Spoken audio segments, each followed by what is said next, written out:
Kristus on üles tõusnud, ta on tõesti üles tõusnud, halleluuja. Armsad sõbrad, kätte on jõudnud ülestõusmisaja 4. pühapäev, mis kannab ladinakeelset nime jubilate. Ma usun, see sõna on teile tuttav, ka meie kasutame sõna juubel, juubeldama, see tähendab rõõmustama, hõiskama. Meie tänane pühapäev on selle nime saanud aga traditsiooniliste algussalmide järgi, mida loetakse või lauldakse jumalateenistuse alguses. Ja see peamine salm, millest see jubilate nimi pärineb, on järgmine. Me leiame selle 66. psalmist. Hõisake Jumalale, võiksime siis öelda juubeldage Jumalale, kõik ilmamaa, halleluuja. Ülistage mängides tema nime au, halleluuja.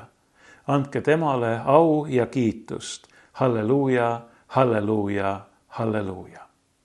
Ülistage, hõisake, juubeldage, rõõmustage. Ka meie tänane evangeelium kõneleb rõõmust, aga see evangeeliumi tekst on selline, kus see rõõmu kuulutus on üsna selgelt raamistatud sellele vastanduvaga ehk murega, kurbusega, võib-olla koguni ahistuse või ahastuse tundega. Ma loen teile selle evangeeliumi ette ja siis püüame sellesse üheskoos süveneda. Me leiame selle Johannese evangeeliumi 16. peatükist, kus Jeesus ütleb oma jüngritele nõnda. Veel pisut aega ja te ei näe mind enam. Ja taas pisut aega ja te näete mind jälle. Siis mõned ta jüngrid ütlesid üksteisele, mis see on, mida ta meile ütleb. Veel pisut aega ja te ei näe mind enam. Ja taas pisut aega ja te näete mind jälle. Ning ma lähen isa juurde. Nad ütlesid siis, mis see on, mida ta ütleb, veel pisut aega. Me ei tea, mida ta räägib. Jeesus märkas, et nad tahtsid temalt midagi küsida ja ütles neile, te arutate omavahel seda, et ma ütlesin, veel pisut aega ja te ei näe mind. Ja taas pisut aega ja te näete mind jälle. Tõesti, tõesti ma ütlen teile, teie nutate ja kaeblete, aga maailm on rõõmus. Teid kurvastatakse, kuid teie kurbus muutub rõõmuks. Kui naine toob last ilmale, siis ta on murelik, sest tema tund on kätte jõudnud. Aga kui ta lapse on sünnitanud, ei tuleta ta enam oma vaeva meelde rõõmu pärast, et inimene on sündinud maailma. Nüüd on teilgi muretsemist, aga kui ma näen teid jälle, on teie süda rõõmus ja keegi ei võta teie rõõmu teilt ära. Ja sel päeval ei küsi te minult enam midagi. Tõesti, tõesti, ma ütlen teile, mida te iganes palute isalt, seda ta annab teile minu nimel. Niisiis kurbus ja rõõm, koguni lein ja valu ja sellele vastanduv rõõm. Sellele vastanduv kahes mõttes, sest kõigepealt kõneles Jeesus sellest, kuidas, kui jüngrid nutavad ja kaeblevad, rõõmustab jumalatu maailm, aga siis kõneleb Jeesus ka sellest, et tema jüngridki saavad tunda rõõmu ja see on selline rõõm, mida nende südamest ei suuda mitte keegi ära võtta. Need sõnad, mida me kuulsime, kõneles Jeesus jüngritele enne oma kannatusi ja surma. Sellel viimasel õhtul, pärast seda, kui ta oli koos oma jüngritega õhtust söönud. See on tähelepanuväärne, et Jeesus teades ette, mis on tulemas, nähes ette oma kannatusi, valu ja surma, ei otsi mitte kinnitust või julgustust või troosti oma sõpradelt, oma kaaslastelt, vaid vastupidi, mõtleb nende peale, mõtleb ainult nende peale ja julgustab ise neid. See on tõeline sõprus, tõeline armastus. Mitte mõelda isegi endal ees seisvatele kannatustele, ohtudele, valule, surmalegi, vaid mõelda sellele, mis saab nendest, kes sinu peale loodavad, kes sinust sõltuvad, kellest sa hoolid, keda sa armastad. Ma usun, see on meile tuttav ja arusaadav, kui me mõtleme nende peale, keda me ise armastame. Või mõtleme ka nende peale, kelle armastust me oleme võinud kogeda. Näiteks kui eakas inimene teab, et tema elupäevad on peagi lõppemas, siis jah, küllap tal on muret ja ehk isegi hirmu ka selle ees, mis teda ennast ootab, aga veelgi rohkem muretseb ta nende pärast, kes maha jäävad ja püüab teha kõik, mis võimalik, et tema lastel, tema lapselastel läheks elus hästi, et neil oleks kõik vajalik olemas, sest ta hoolib neist, sest ta armastab neid. Umbes nii on see ka Jeesuse puhul, kui ta viimasel õhtusööma ajal oma jüngritele kõneleb. Ta ei mõtle mitte iseenda peale, kuigi ta teab, mis teda ees ootab, vaid ta mõtleb nende peale, ta julgustab, kinnitab ja trööstib neid. Jeesus teadis, et ta peab kannatama ja surema. Ta oli seda ka jüngritele mitu korda ette kuulutanud. See on tegelikult mõte, mida me võiksime aeg-ajalt lähemalt uurida või vaadelda, et kui kaua, kui pikalt Jeesus teadis seda ette, et ta peab kannatama ja surema. Me võime öelda, et inimesena, tõelise inimesena, nagu ta on, kui ta sündis siia maailma, siis ta oli samasugune väetilaps, nagu me kõik oleme olnud. Ja ta pidi väga palju asju õppima. Aga tõelise Jumalana pidi ta ju kõike ette teadma. Kuidas need kaks Jeesuses ühendatud on, eks see olegi meie jaoks müsteerium. Kindel on, et mitte ainult sellel viimasel õhtul, vaid juba palju varem Jeesus teadis, et ta peab kannatama ja surema. Ja sellegipoolest ei teinud ta midagi oma enda tuleviku kindlustamiseks, vaid nagu öeldud, mõtles ainult selle peale, kuidas kindlustada omade, oma jüngrite, oma armastatute, viimselt meie kõikide tulevikku ja mitte ainult siin maailmas, vaid igavesti, sest selleks ta oligi ju tulnud. Jeesus teadis, mismoodi tema kannatused ja tema surm mõjuvad tema jüngritele. Ma tunnistan, olen seda oma mõtisklustes ka varem öelnud, et iga kord, kui ma loen Jeesuse kannatuslugu, näiteks suurel reedel Johannese evangeeliumist, siis kuskil minu sees on nagu selline vaikne häälekene või selline täiesti arusaamatu, võime öelda ebamõistlik ootus või lootus, et aga ehk sel korral läheb teisiti. Seda on nii raske vastu võtta, nii raske taluda, et see Jeesuse lugu lõppes nii. Ta oli teinud nii palju head, ta oli aidanud nii paljusid inimesi. Alles äsja oli ta saabunud Jeruusalemma, kui Messiast oli võetud hõisete ja juubeldamisega vastu. Kuidas see saab olla, et ikkagi läheb nii? Selles, et Jeesuse jüngrid olid pärast tema kannatusi ja surma või neid nähes hirmul, et nad kaotasid lootuse, et nad ei mõistnud, et nad tundsid ahastust, et nad olid haaratud kurbusest ja leinast. Selles ei ole midagi arusaamatut või sellist, mida me võiksime kuidagi hukka mõista, sest et see on täiesti loomulik. sest ka nemad ju armastasid oma issandat. Jah, muidugi nad oleksid võinud, me võime nii öelda, panna paremini tähele, kuulata ja neil oleks võinud olla see usk ja lootus, et Jeesus tõuseb 3. päeval üles, nii nagu ta oli ette kuulutanud.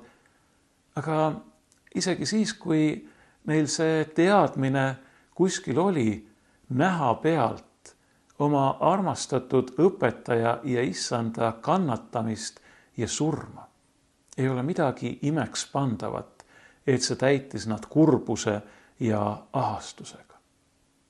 Samal ajal, kui see jumalatu maailm rõõmustas, arvates, et tal on õnnestunud sellest jah küll pikisilmi oodatud, aga paraku patusele inimesele väga tülikaks osutunud Messiast viimaks ometi vabaneda.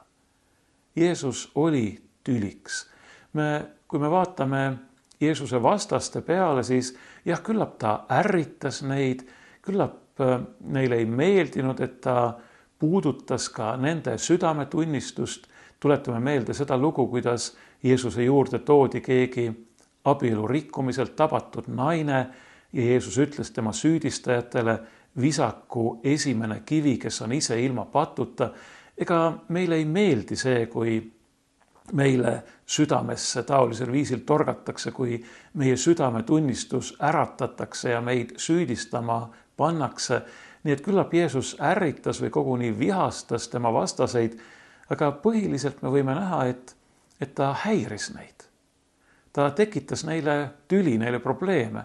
Ja isegi siis, kui nad pidid tunnistama, et ta teeb suuri imetegusid, ta oli teinud nägijaks pimedana sündinu, ta oli äratanud surnuist üles Laatsaruse, nad ikkagi pidasid paremaks temast lahti saada. Sest ta oli nende silmis pahanduse tekitaja, tüli tekitaja. Ja nüüd see oli neil õnnestunud ja nad olid rõõmsad. Aga Jeesuse jüngrid olid kurvad ja leinas. Ja see nende kurvastus ja lein oli väga siiras. Ma arvan, et nad päris kindlasti kurvastasid rohkem selle pärast, mida nad nägid temale osaks saavat, kui isegi selle pärast, et mis neist nüüd endist saab. Jah, võib-olla nad küsisid ka seda, nii nagu me kuuleme Emmausse teel olnud jüngreid ütlevat, et aga meie lootsime ju, et tema on see ja seal taustal justkui on see, et aga mis meist nüüd saab.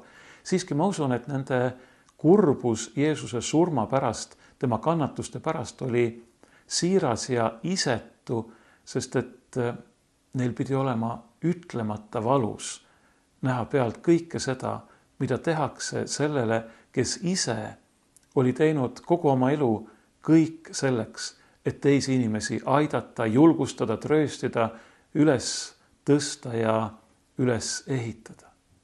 Milline valu pidi see olema, nähes sellist kannatust, kui meie näeme vahel fotosid või videokatkeid või loeme kuskilt artikleid inimeste kannatamise ja surma kohta, olgu tegemist sõjaga või looduskatastroofidega, eks meidki täidab siiras valu nende inimeste pärast. Ja küllap ka siis me mõtleme, et aga mis siis, kui meile peaks midagi niisugust juhtuma. Ma tean, et praegu väga paljud inimesed, eriti vanemad inimesed palvetavad, et meie maale ei tuleks sõda, aga siiski veelgi enam täidab meid valu selle kohutava kannatuse pärast, mida me näeme, kui teised inimesed kannatavad ja valu tunnevad. Eriti muidugi siis, kui tegemist on mõne meile lähedase inimesega, näiteks meie lastega. See on midagi, mida on raske kanda. Ja ma usun, et midagi niisugust tundsid ka Jeesuse jüngrid, kui nad nägid tema kannatusi ja surma. Ja sellega muidugi kaasnes veel see südametunnistuse valu ja piin selle pärast, et nemad ei olnud saanud teha ja nad ei olnud teinud midagi tema heaks. Veelgi enam, nad olid põgenenud. Või võime mõelda eriti Peetruse peale, ta oli oma issanda ära salanud. Mida pidi Peetrus oma südames tundma? See pidi olema kohutav valu ja piin, lisaks kurvastusele oma õpetaja kannatuste ja surma pärast. Jeesus nägi seda kõike. Ta nägi seda kõike ette. Ta nägi nende jüngrite kurbust ja valu. Ta nägi ja mõistis ka nende uskmatust või usunõtrust ja mõistmatust.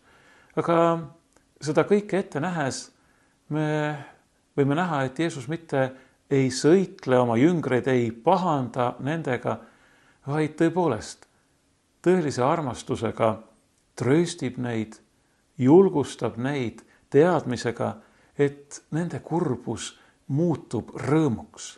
Et tuleb päev, tuleb hetk, mil nad unustavad neid tabanud ahistuse. Samamoodi nagu lapse ilmale toonud naine ei tuleta enam meelde sünnitusega kaasnenud muret ja valu selle rõõmu pärast, et on inimese ilmale toonud.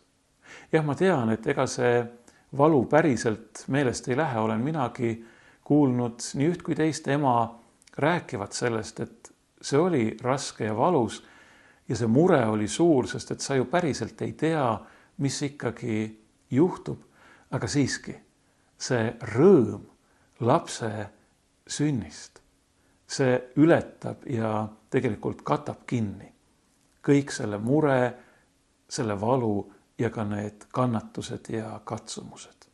See esimene pilk sinu vastsündinud lapse silmist, ma usun, see korvab kõik vaeva.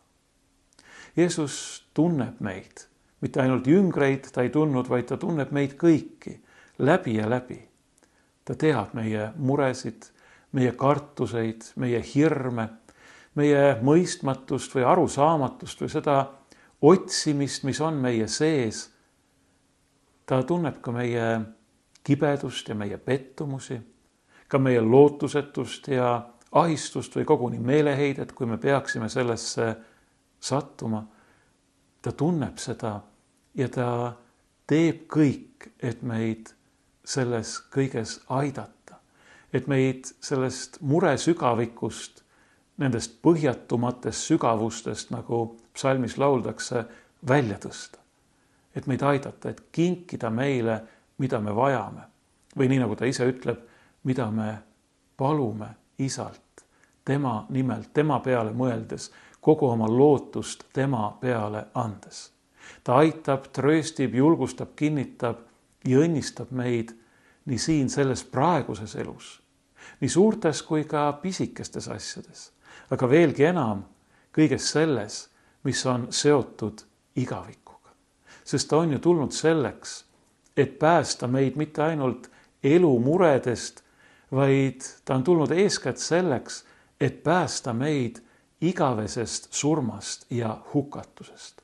Mõelda vaid, tema kõikvõimas Jumal, ainusündinud poeg, tahab olla igavesti koos meiega, tahab kinkida meile igaühele igavese elu ja õndsuse. Lootus, mille Jeesus kinkis oma jüngritele, see ei seisnenud ju mitte ainult selles, et nad saavad teda pärast tema ülestõusmist taas näha. Jah, nad said teda näha ja ka see täitis nad rõõmuga, nii nagu evangeeliumid meile ütlevad. Aga see lootus seisneb veelgi enam selles, et ka siis, kui ta on läinud üles taevasse oma isa juurde, ei ole ta kaugel mitte ühestki, kes temasse usub, kes tema nime appi hüüab, kes tema nimel oma palved isa poole toob. Minule on antud kõik meelevald taevas ja maa peal, ütles Jeesus jüngritele oma taevasse minemisel. Ja vaata, mina olen iga päev teie juures kuni maailma ajastu lõpuni.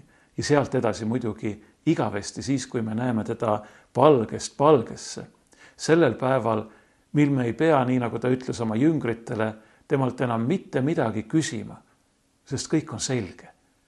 Me näeme teda, me näeme tema kirkust, me oleme igavesti koos temaga sellises õnnes ja rõõmus, mida tõepoolest keegi ei saa meilt ära võtta ja millega meil praegu siin ei olegi õigupoolest mitte midagi võrrelda. Jeesus on saatnud oma jüngritele ja meile kõigile oma püha vaimu.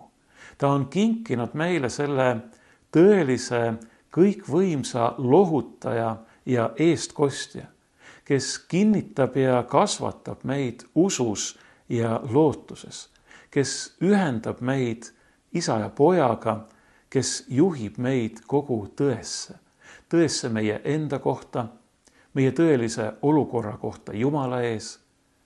Paraku on see märgistatud patust, kaduvusest, surmast ja kurjast, aga tõesse ka sellest, et meil on päästja, et tema on tulnud, tema Jumala poeg, kellesse uskudes oleme ka meie need, kes on surmast ja igavesest hukatusest, patust ja kurjast päästetud.